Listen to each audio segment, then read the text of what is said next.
کتونکو ایوب خان شیرپوی مو تاسو دا ویډیو ګورئ دا شنې کپړې دا د اپریشن تیټر وي اپریشن تیټر ته چې ځې نو ویچپړې وباسه خپې بلې خپې به ځې د چارسدي چوک ته دا راغی او دی به دا جراثیم چې کوم دی اپریشن تیټر ته وړي نو دا سړی هر څوک چې دی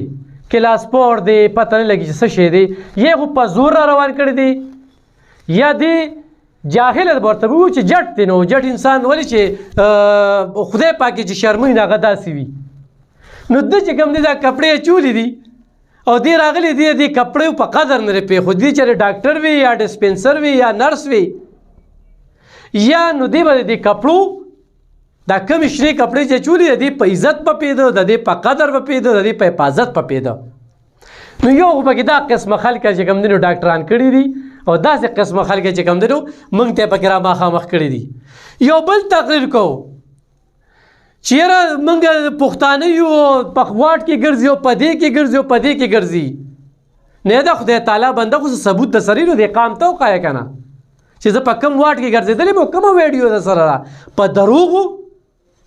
باندې ځان نشي صفا کولی په دروغو نور د دې قام چې کم دی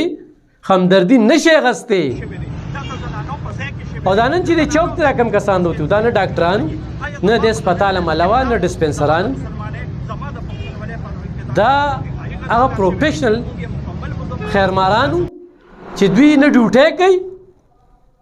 او دوی صرف قبضه مافیا ده او دوی نښتې دي ګپلې کوي او د دې هسپتال مراغات چې کوم دی خپلو کلینیکونو ته وړي او خپلو ځایونو ته وړي دا هغه خلکو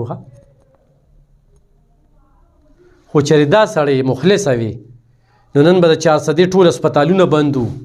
نن به ډاکټران راوتلي وو خو ډاکټران شعوري خلک وي قابلان خلک وي پوهې خلک وي چې کوم سړی په کلاس کې ډیر قابل وي څه به جوړېږي ډاکټر به جوړېږم ډاکټر چې بیا دغه ځای ته ورسي نه دغه شانتې خلکو د لاسه سپک شي خو د ځوانانو کار دی بوډاګانو کار نه دی ښه ده ته ریټایرمنټ ضرورت دی جبري کور ته لیږل دي په دې موقع باندې زه چې کوم دی نو د چارسدي د ولس د سیاسي پارټو د پراپرټي ډیلر د نومې طبقې شکریه ادا کوم چې په دغه کار خیر کې دا کار خیر دی ښه چې د یو عذاب نه چارسدي خلک خلاصو خو دا مې ورته صرف د دې کس ته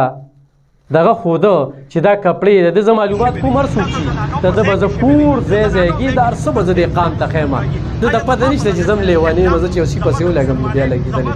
د ده اصلیت ور څه بېرته خیر